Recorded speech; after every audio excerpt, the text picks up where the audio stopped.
आजच्या घटकेला खिशामध्ये बसच्या तिकिटाचे पैसे नाही की सहकार हा फक्त चाखायचा असतो, गिळायचा नसतो. तुमचा विश्वास 200 लोकांना रोजगार देऊ शकला, पण तो आजही बेरोजगार आहे. थकबाकीदार जेवण टाकून पळायचे. नमस्कार. देश प्रबोधन या प्रबोधनपर व्यासपीठावर आपलं पुन्हा एकदा आम्ही स्वागत करतो. आपण जर पूर्ण महाराष्ट्राचा विचार केला तर पश्चिम महाराष्ट्र, मराठवाडा, विदर्भ यासारख्या विभागांमध्ये सहकार क्षेत्र फोफावलं, ते उदयास आलं आणि तिथलं राजकारण हे आपण पाहतो तर सहकार क्षेत्रावर आधारलेलं राहिलं. तसं बघितलं तर या बाबतीत कोकण, ठाणे हे सहकार क्षेत्रात काही फोफावलं नाही. परंतु आपण पाहिलं असेल की ठाणे जिल्ह्यामध्ये भिवंडी तालुक्यातील सह्याद्री पतसंस्था व महिलांसाठी उभी राहिलेली सखी पतसंस्था ही उभी केली सन्माननीय विश्वासजी थळे साहेब यांनी. आज ते शिवसेनेत काम करतात, पण शिवसेना हा पक्ष काही सहकार क्षेत्रामध्ये पूर्ण महाराष्ट्रात तसा काही आपले पाय रुजवू शकला नाही. परंतु आज आम्ही देश प्रबोधन या प्रबोधनपर व्यासपीठावर ठरवलं की जे सहकार क्षेत्र विश्वासजी थळे साहेबांनी पूर्ण भिवंडी तालुक्यात फोफावलं, ते कसं फोफावलं, कसं वाढवलं, याबद्दल त्याच्याशी चर्चा करण्यासाठी आज आपण विश्वासजी थळे साहेब यांना देश प्रबोधन या व्यासपीठावर बोलवलं आहे. तरीही आपण विश्वासजी थळे साहेब यांचं स्वागत करू. साहेब नमस्कार. नमस्कार. जय महाराष्ट्र. जय महाराष्ट्र. आपण मगाशी म्हटल्याप्रमाणे साहेब, आम्ही तुम्हाला या प्रबोधनपर आमचं जे चॅनल आहे देश प्रबोधन यावर आम्ही आपल्याला आमंत्रित केलं. आम्हाला हे जाणून घ्यायचं आहे की साहेब आपलं मूळ पिंड शिवसेनेचं. आपण म्हणाल तर तुमची राजकारणाची सुरुवात शिवसेनेत. आपण बघितलं की महाराष्ट्रामध्ये तसं शिवसेनेमध्ये सहकार क्षेत्र रुजलं नाही, वाढलं नाही आणि त्याच्याबद्दल राजकारणात काही शिवसेनेनी फायदासुद्धा घेतला नाही. पण आज भिवंडीसारख्या ठिकाणी आपण सहकार क्षेत्रात एक उत्तम अशा 2 पतसंस्था उभ्या केल्या. याचं कारण आम्हाला उमगलं नाही की शिवसेना आणि सहकार कधी जमलं नाही. तर आमचा पहिला प्रश्न असा आहे की हे तुमच्या डोक्यात कसं आलं? एक गोष्ट सांगतो तुम्हाला. अग्नी आणि ज्वालामुखी यांच्या उद्रेकातून सह्याद्रीचा जन्म झाला. सह्याद्रीचा. तसं सर्वसामान्य गरीब शेतकऱ्यांवर जो काही बँकांच्या मार्फत अन्याय होत होता, त्या अन्यायाचा मी एका ठिकाणी बळी ठरलो आणि तेव्हा मनाने असं घेतलं की आपण जर सगळे एकत्र आहोत, ही जी काही व्यवस्था आहे हे आपण उभी करू शकतो. आणि खरं म्हणजे या सगळ्याचं स्फुल्लिंग चेतवण्याचं काम तत्कालीन शिवसेनेचे जिल्हाप्रमुख गणेश नाईक यांनी केलं. खरं म्हणजे आम्ही गेलो होतो कुठल्या कामासाठी आणि घेऊन काय आलो असा प्रश्न झाला. गेलो होतो नोकरी मागण्यासाठी. त्याने आमच्याकडे क्षणभर बघितलं असं आणि थोडेसे गालात हसले. त्याला अरे मी तुमच्याकडनं 50-50 लोकांना नोकऱ्या देण्याचं काम तुमच्याकडनं होईल असं मी बघतो आणि तुम्ही माझ्याकडे नोकरी मागायला आल्या. काही बोलले नाही. बोलो साहेब, आजच्या घटकेला खिशामध्ये बसच्या तिकिटाचे पैसे नाहीत, तर आम्ही कसे लोकांना नोकऱ्या देऊ शकतो. पण त्यांचा आमच्याबद्दलचा आत्मविश्वास एवढा दांडगा होता की बोलले ना तुम्ही द्याल, तुम्ही एक दिवशी माझ्याकडे या. आम्ही त्यांच्याकडे गेलो आणि त्यांनी ही सह्याद्री पतसंस्थेची संकल्पना आमच्यासमोर मांडली. बायलॉज वगैरे दिले आम्हाला. आणि मग डोक्यामध्ये तो राग होताच की पांढरपेशी लोक सर्वसामान्य माणसाला कसं म्हणजे त्याच्यामध्ये छळतात.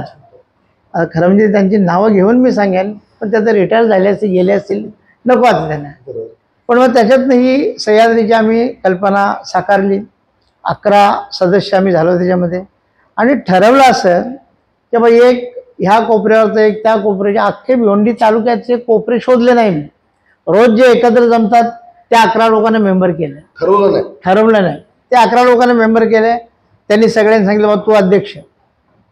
झालो, कामाला सुरुवात झाली. कामाला सुरुवात झाल्यानंतर पहिला प्रश्न असा पडला की नेमकं हे काम कसं करायचं आपण. तर मग मी त्यावेळेला बाजूला खानदेश पतपेढी होती, त्यांच्याकडनं माहिती मागायला गेलो. मला काही पुरेशी माहिती मिळाली नाही. त्याच्यानंतर पेपरात मी बातमी वाचली होती की प्रिन्सिपल मनोहर जोशी, तेव्हा ते मुख्यमंत्री नव्हते, यांनी कल्याणला शिवाई पतपेढीची उद्घाटन केलं. मी शिवाई पतपेढीचा शोध घेत घेत कल्याणला गेलो. तुषार राजेंना भेटलो.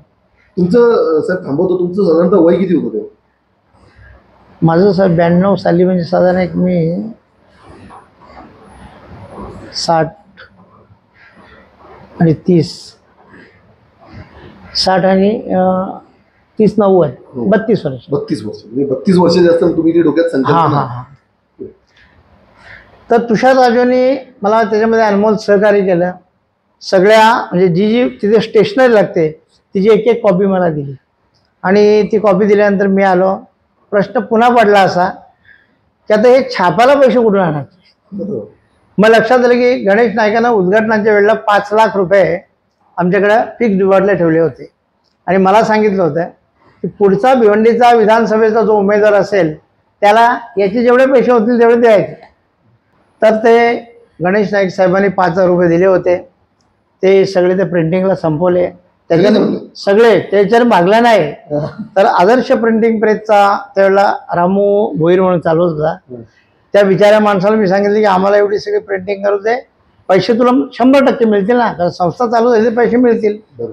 आणि त्याने आमच्या त्या कठीण काळामध्ये आम्हाला तो खरं जी म्हणजे त्यावेळेला त्यांनी एक 10,000 रुपयाची मदत केली असेल पण ती मोलाची होती.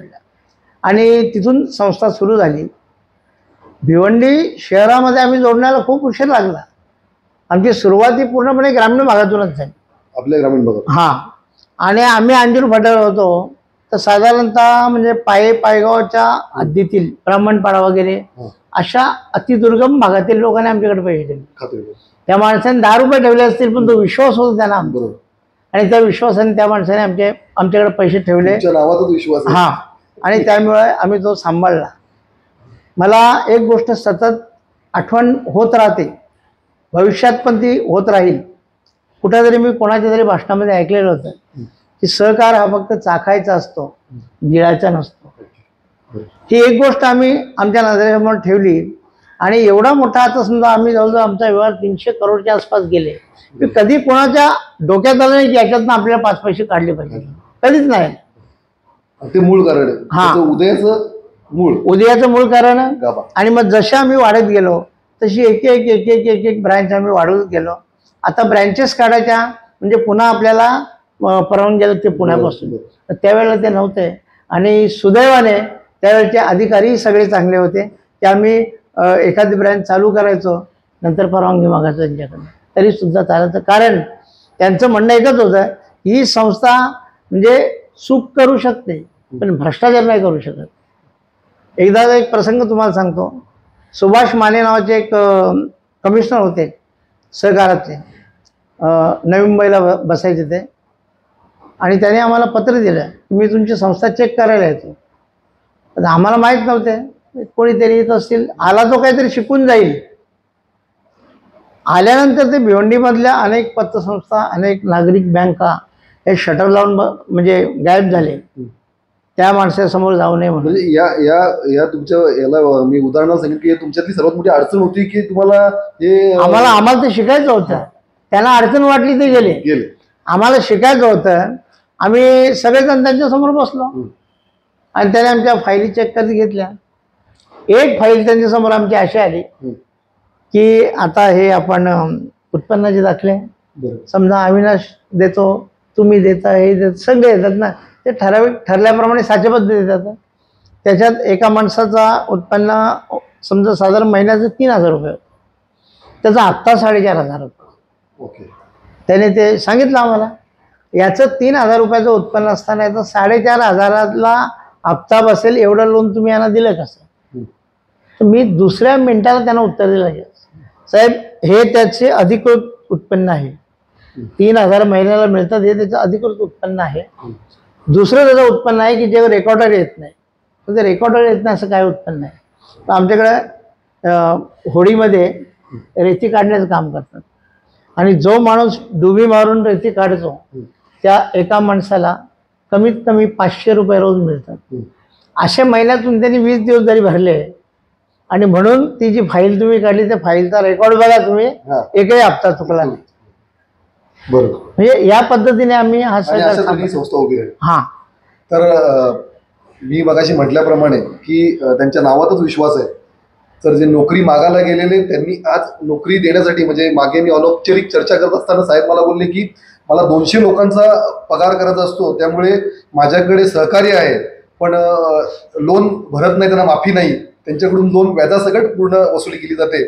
साहेब, याला धरून मी आपल्याला पुढचा प्रश्न विचारतो की कोणतीही संस्था उभी राहत असताना टीम वर्क शिवाय कुठलीही गोष्ट उभी राहत नाही. एवढी मोठी संस्था आपण उभी केली, तर मला आपल्याला विचारायचं आहे की आपण कोणते सहकारी जे आजपर्यंत, तेव्हाच्या काळात आणि आजपर्यंत ते महत्वाचं आहे, ते आम्हाला ऐकायचं आहे. की आता म्हणजे याच्यातले आमचे अनेक सहकारी गेले, काळाच्या पडद्याआड गेले, परंतु DK म्हात्रे, मी, प्रमोद पाटील, हनुमान माळी, आमचे आत्माराम पाटील, ही अशी मंडळी होती, ही झपाटलेली मंडळी.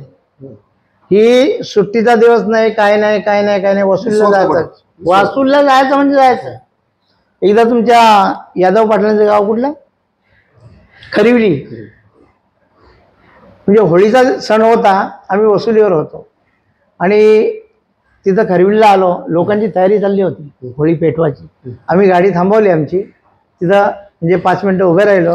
तिथूनच ओढला, नमस्कार केला आणि सांगितलं अडचण आहे, तुझ्या दर्शनाला जवळ येऊ शकत नाही. तिने मान्य केलं ते होळीने. हे असे आम्ही प्रसंग. आणि दुसरी गोष्ट म्हणजे एक रिक्षावाला होता आमच्याकडे, सदानंद पाटील म्हणून, त्याची ती 10 सीटर रिक्षा टमटम, ती आमचं वसुली वाहन होता तो त्या काळी. हा वसुली वाहन होता. आणि ते गावात कुठल्या गेला की तर आवाज झाला की लोक समजायचे आली सह्याद्रीची गाडी. नंतर अशी अडचण व्हायला लागली, रात्री बेला तर आम्ही फिरताना ग्रामीण भागामध्ये जेवणाची व्यवस्था नसते. मग समजा अविनाशच्या नातेवाईकाचा नातेवाईक कोणीतरी आहे, तिथं हळद आहे, मग त्या हळदीत जाऊन आम्ही जेवायचो. पण हळदीपर्यंत ते टमटम पोचायला गेले की हळदीतून थकबाकीदार जेवण टाकून पळायचे तिथे, एवढे त्या गाडीच्या आवाजाची म्हणजे एक दहशत होती. त्याप्रमाणे आम्ही आतापर्यंत हे सगळं चालवलेलं आहे. तरी सुद्धा अविनाश गोष्ट अशी आहे की याच्यामध्ये लोक, आपण ज्यांचं म्हणजे ज्यांना काहीतरी आपण मोठं करावं अशा उद्देशाने केलं होतं, ती माणसं कमी मोठी झाली. पण जे व्यापारी आहेत ते व्यापारी म्हणजे त्यांच्या पद्धतीने आले, आपल्याकडे मेंबर झाले, लोन घेतला, फेडला. पण आपली माणसं अटकतात. एखाद्या गाडीचा गेअर अटकतो बघ, तसं आपल्या माणसाला आपण 10 लाख रुपये लोन दिले, अपेक्षा काय असते, 2-5 हप्ते थकतील, समजून घेऊ आपण. पण ते 1 वर्षानंतर 1.5 वर्षानंतर म्हणजे सारखा सतत त्या माणसाला बोलावं लागते ना. त्याला बोलताना खरं माझ्या मनाला वेद नव्हतं की अरे तुझ्यासाठी सगळं केलं होते. पण ते अजूनही काही लोकांना कळत नाही, काही लोकांना खूप मोठं केलं. एक माझा मित्र होता, बिचारा गेला तो, पण त्याची आठवण सांगण्यासारखी आहे. व्यापारी माणूस होता आणि नाती गोती ही सगळी पैशाने भरलेली होती. माझ्या मेवण्याने त्याची माझी ओळख करून दिली, सांगितली हा चांगला माणूस आहे भाऊ, या माणसाला 1 लाख रुपये द्या. तर 1 लाख रुपये लोन म्हणजे नथिंग होता आपल्या समोर. मी त्याला बोलला, फॉर्म भरला, 1 लाख रुपये लोन दिला, त्याचं कामकाज चालू झालं. ते 1 लाख रुपये त्याच्या पथ्यावर एवढे पडले की त्यानंतर त्याची कडकी हटत गेली. तो लाईनीवर आला आणि येऊन मला भेटून, साहेब तुमचे 1 लाख रुपये मला कामे आले. मन माझा करत होतो की नातेवाईकांच्याकडे मागावं, परंतु आमच्या समाजामध्ये नातेवाईकांच्याकडे जर काही मागितलं की ती पार्टी संपली, असा एक समज व्हायचा. तर तो माझ्याबद्दलचा समज तुम्ही घालून दिला. आता मी म्हणजे व्यवस्थित स्टॅपल आहे. 3ऱ्या वर्षी तो माणूस माझ्याकडे आला, साहेब मी 1 करोड रुपयाला एक बिल्डिंग घेतलेली, तुम्ही बघायला या कल्याणला. मी कल्याणला गेलो बघायला, अतिशय सुंदर अशी बिल्डिंग होती, सगळे भाडे वगैरे त्याला चालू होते. मला पैशाची व्यवस्था कशी केली, नाही पैसे होते माझ्याकडे, थोडासा बँकेचा लोन घेतला. 2ऱ्या वर्षी परत तो माझ्याकडे आला, परत तशीच बाजूची बिल्डिंग त्यांनी घेतली. तुम्ही त्याला एक काम करू, चल 1 करोड तर काही मला देता येणार नाही, पार्सिकमध्ये घेऊन गेलो. पार्सिकच्या मॅनेजरनं सगळं बघितलं, ते पण गालातल्या गालात असल्या. मला सांगितलं साहेब माणूस चांगला आहे तुमचा, पण याला व्यवहार शिकवा जरा. म्हणजे व्यवहार शिकवायचं मी नेमकं काय करायचं. माझ्याकडनं 1 लाख रुपये घेऊन गेल्यानंतर तो कोट्याधीश झाला. आता याला मी कसं शिकू. तर त्यांनी सांगितलं यांच्याकडे पैसे आहेत, व्हाईटचे कमी आहेत आणि ब्लॅकचे जास्त आहेत. तर तुम्ही एक काम करा, त्यांच्याकडनंच 25 लाख रुपये मागा, तुमच्या अकाउंटला भरा आणि चेक नाही त्यांना द्या, मी त्यांना 1 करोड रुपये लोन देतो. पण त्या माणसाने तेवढी उसंत धरली नाही. 4थ्या दिवशी परत माझ्याकडे आला, साहेब 97.5 लाख रुपये लोन पास झाला माझा. कुठं, अमुक बँकेत. वेल चल चांगलं केलंस. आणि त्या माणसाने किमान 50 माणसं आणली असतील अशी त्याच्या ओळखी पाळखीतली, हा माझा माणूस आहे, याला लोन द्या, जबाबदार मी. आणि त्या लोकांनी भरत गेले. 1-2 माणसं भरू शकले नाही, त्यांचे म्हणजे ते निधन झालं त्यांचं, पण त्यांचे पैसे त्यांनी भरले.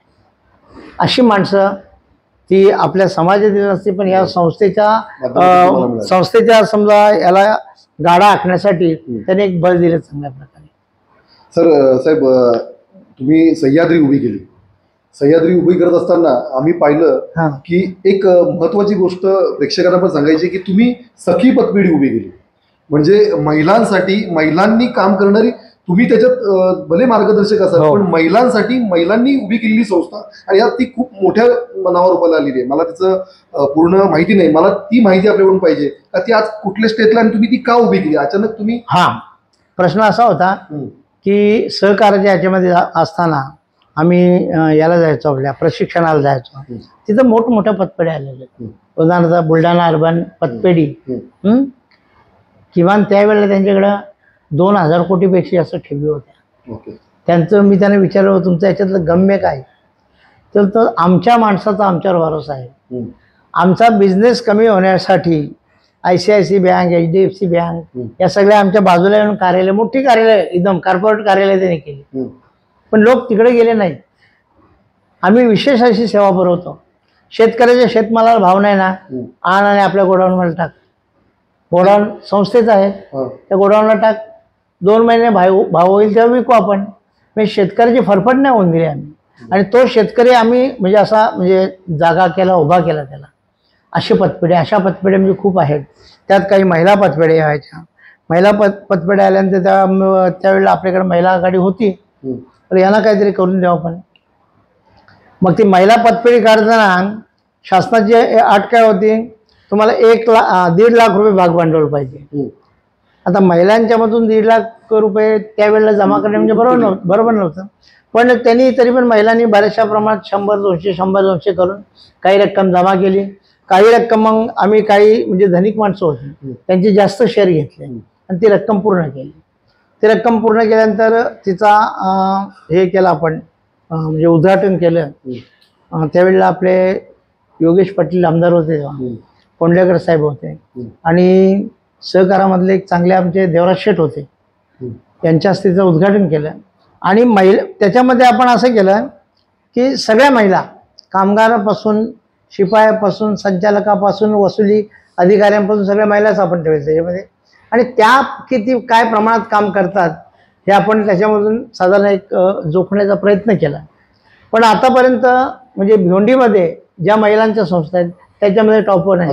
हो, तरी हे काय म्हणजे साधारण ती म्हणजे 30 करोडच्या पुढे गेली असेल. हो. किती वर्ष?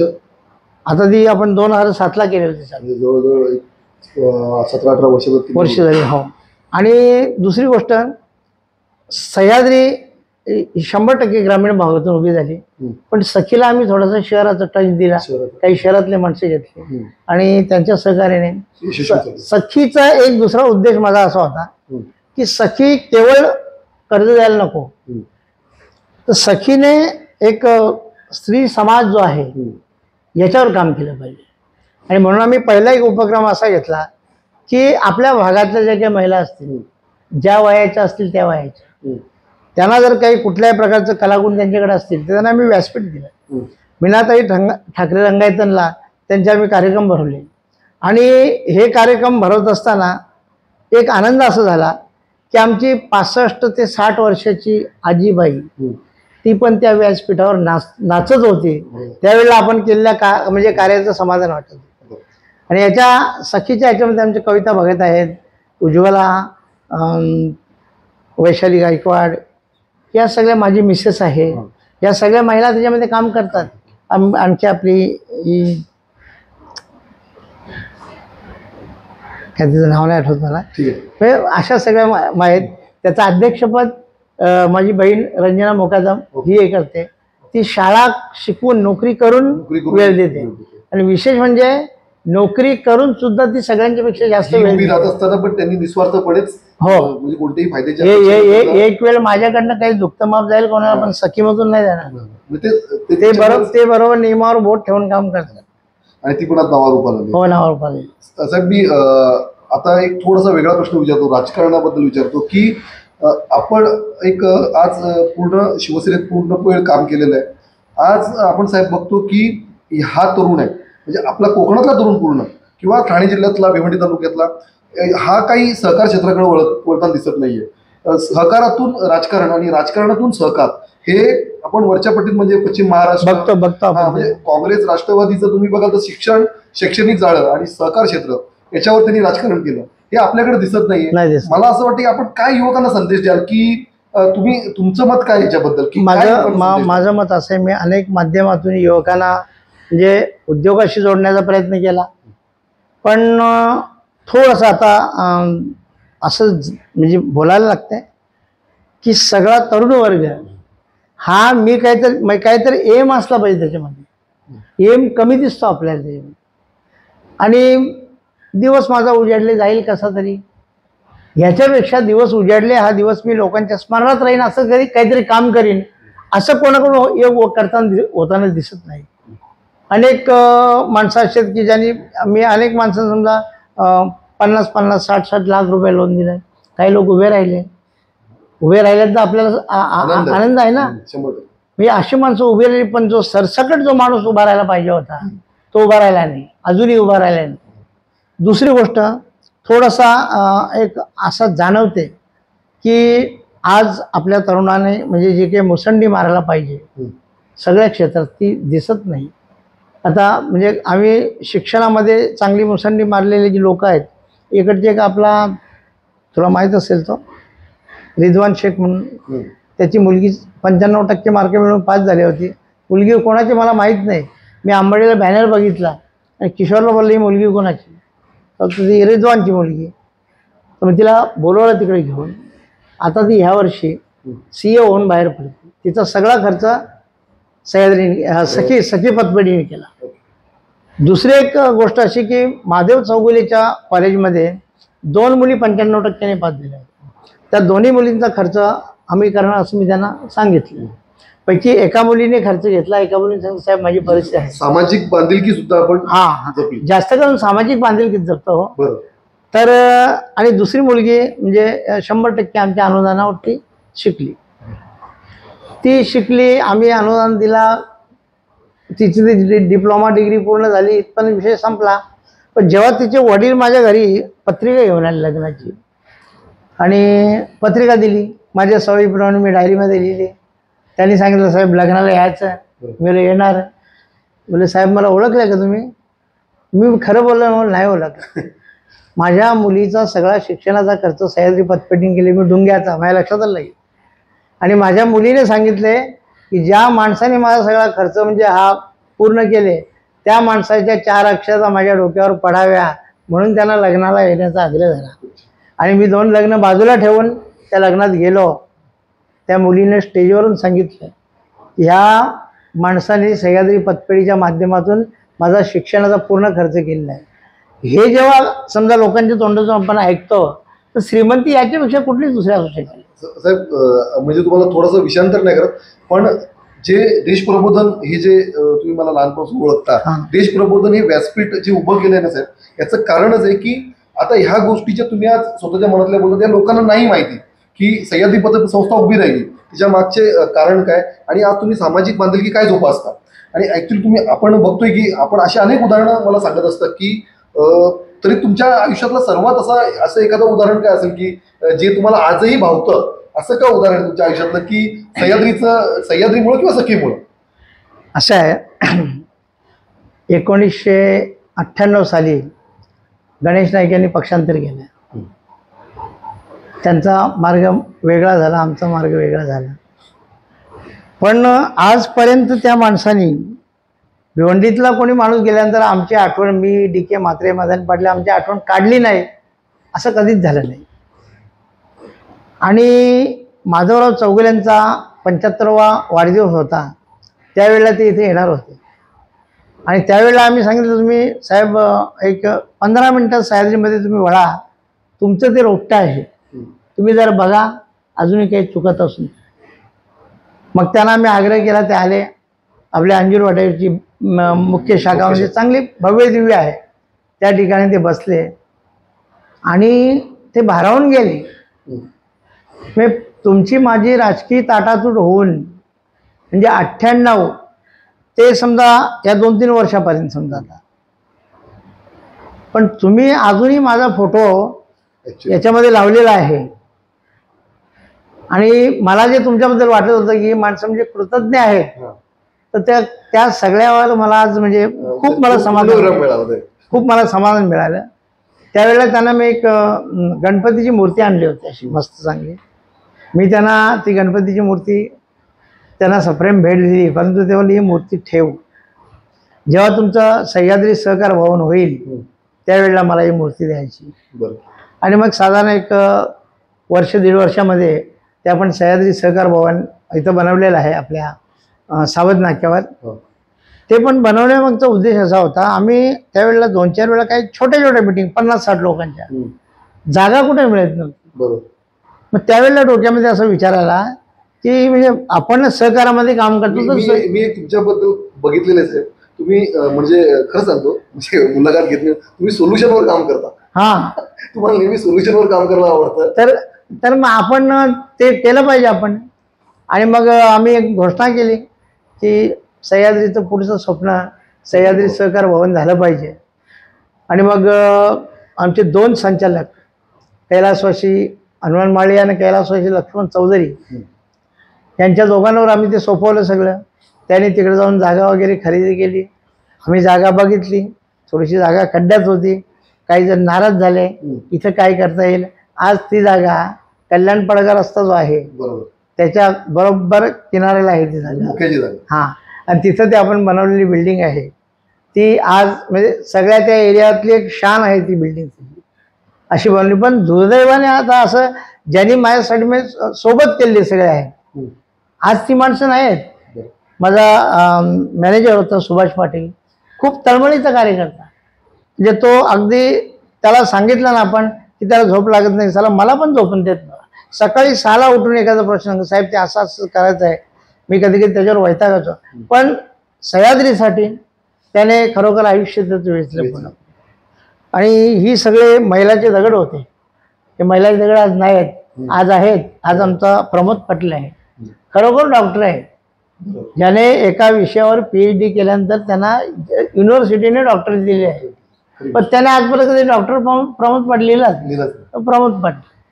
आणि बारीक सारीक गोष्टी ज्या आमच्या असतात ह्याच्यावर जास्त लक्ष असते. आमचा एक ग्रुप आहे सह्याद्री कर्ज वसुली. मग कर्ज वसुलीला गेल्यानंतर अविनाशनी 4 शिव्या दिल्या, ते लिहून आणलं. अविनाशनी 4 शिव्या दिल्या, अमक्याने बरा बोलला, तमका बोलतो भरायची इच्छा आहे पण पैशाने, हे सगळं असते. आणि मी दिवसभरामध्ये पहिल्यांदा काय बघतो, सह्याद्री आणि सखीचे वसुली पथक आहेत ते बघतो. तर हां, आणि ही सगळी काम करणारी जी काही मंडळी आहेत ना, ही घड्याळाच्या काट्याप्रमाणे काम करतात. आणि त्याच्यामुळे आजही समजा म्हणजे सह्याद्रीचा जो म्हणजे पगाराचा प्रश्न आहे, पगार तालुक्यामध्ये सगळ्यात जास्त पगार आमचे असतील, तालुक्यामध्ये सगळ्यात जास्त सुविधा आमच्या असतील. आम्ही कर्मचाऱ्याचा मेडिक्लेम घेतो, त्यांच्या मुलांचा, त्यांच्या मिसेसचा, सगळ्यांचा घेतो. ह्या ज्या काही सुविधा आम्ही देतोय ना, ह्या सगळ्यांनी द्याव्या असं मला वाटते. कारण असं आहे, तो वसुली कर्मचारी आमचा फिरत असताना कधी तो जीपमध्ये फिरतो, कधी मोटरसायकलवर फिरतो, कुठं जर काही कमी जास्त झालं तर त्याच्या जीवाचा प्रश्न असतो. फिरणं हाच जॉब असते. आणि दुसरी एक सांगण्यासारखी गोष्ट अशी की नाईक साहेब त्या उद्घाटनाला आल्यानंतर बघा, म्हणजे कोणाकडं कधी काय मागावं त्याला पण वेळ असते ती. त्या याच्यामध्ये मी सांगितलं होतं, साहेब तुम्ही मला सांगितलं होतं की तुम्ही 50-100 लोकांना नोकरी द्यायला पाहिजे होतं, तुमचा शब्द आम्ही खाली पडून नाही दिला. आज आपल्या संपूर्ण सगळ्या सह्याद्री परिवारामध्ये आणि सखीच्या परिवारामध्ये 200 माणसांना रोजंदारी द्यायला लागते. 200 माणसंही लागलेली आहेत. त्या 200 माणसातील कुठल्याही माणसाच्या घरी जाऊन तुम्ही चेक करा, आम्ही कोणता अर्धा कप चहा पण पिला नाही आणि कोणत्याकडनं 1 रुपया पण घेतला नाही. हे तुम्ही टाकलेले शब्द होते ते.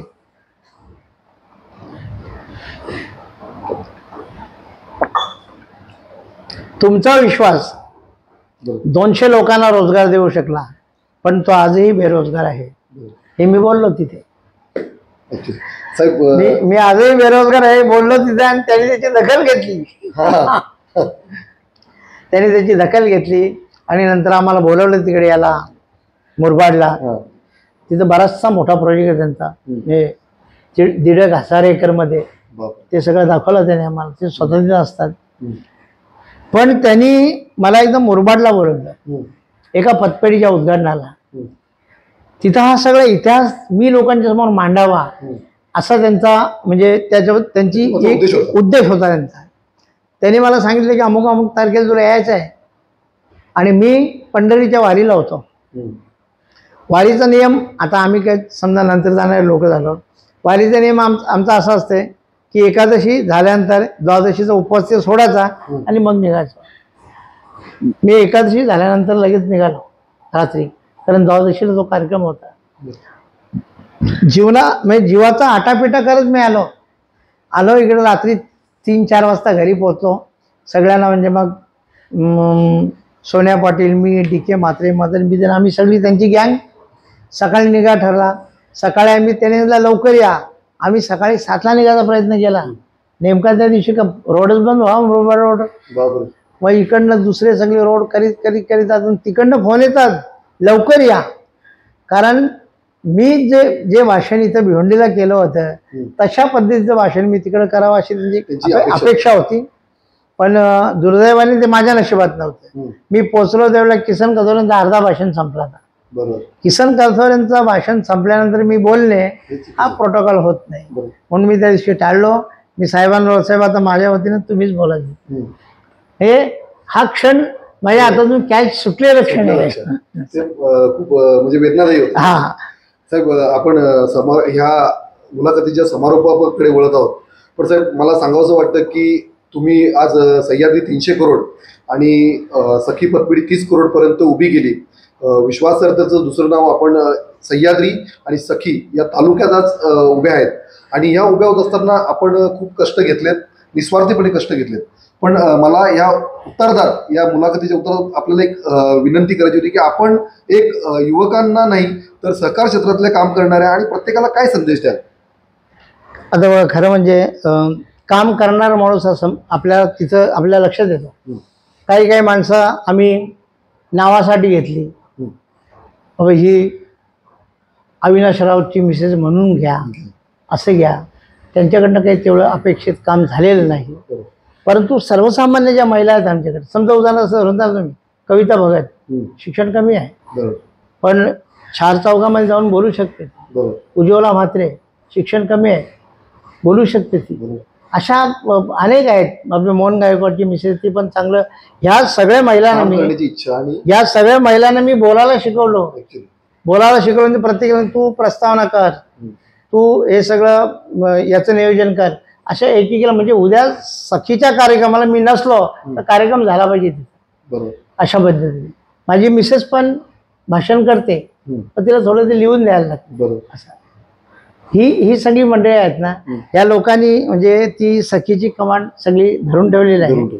आणि सखीची स्थापना झाली 2007 साली. 2007 पासून आतापर्यंत रंजना श्रीधर मुकादम हे अध्यक्ष आहे. हा, आता बदलण्याचा कोणी काही विषय काढला नाही. आता मीच सांगितलंय की थोडा विराम घे, दुसरे कोणातरी पुढे आणू.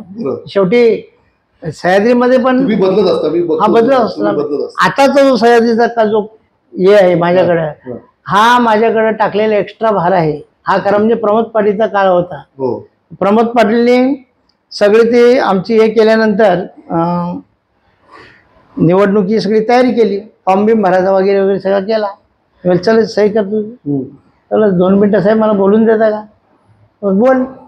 कसं झालं माहिती आहे का, सह्याद्री सगळी तुम्ही मी उभी केली, तुम्ही पण होते ना सगळे. एकट्याने उभी केली मी, एकट्याचं सही नाही माझं, ते सगळ्यांचं आहे ते. आणि आम्ही सर्वानुमते मिळून तुला अध्यक्ष करतो का, तुझं काम आम्ही बघतो का, तुझी जी धावपळ, तुला जर एके असते ना कुठे सह्याद्रीचे 5 पैसे फुकट जाता कामा नये. हे तू समजा आम्ही ज्यावेळेला मेडिक्लेम घेतो ना त्यावेळेला त्या लोकांची त्याला म्हणजे 5-5 मीटिंग कराव्या लागतात. हे एवढे इथे जास्त होते, इथं कमी होते, असं हा सगळं तो काढत असतो. त्यांनी लंबा जेवढा भाषण केलं नाही तर 25व्या वर्षात सह्याद्री चालले. रौप्य महोत्सव तुमच्या अध्यक्षतेखाली झाला म्हणजे असं बनवलं त्यांनी मला बरोबर. आणि पुन्हा अध्यक्षपद मला घ्यायला लागले. असं म्हणजे ही माणसाने म्हणजे प्रेमाने उभी केलेली माणसं अशी असतात. बरोबर. आणि आणि आणि साहेबाचा कार्यकाळ कधी संपते त्याचे महिने दिवस मोजणारी माणसं पण असतात. बरोबर. तर आज आपण देशप्रबोधनच्या या भागामध्ये विश्वासजी थळेसाहेब यांना सहकार क्षेत्रात त्यांनी जे काम उभं केलं, वयाच्या 32व्या वर्षी त्यांनी ही संस्था उभी केली. आज 200च्या वरती लोक तिथे रोजगार घेऊन आहेत. आज आपण पाहतो की कितीतरी लोकांना तिथे आधार मिळतोय. त्यांच्या पतसंस्थेला आपण देशप्रबोधनतर्फे शुभेच्छा देऊ. आपण सुद्धा आमच्यावर असंच प्रेम ठेवून आमचं हे व्यासपीठ चॅनलच्या रूपाने आपल्या समोर आहे. आपण या चॅनलला जास्तीत जास्त सबस्क्राईब करा, लाईक करा, शेअर करा. धन्यवाद.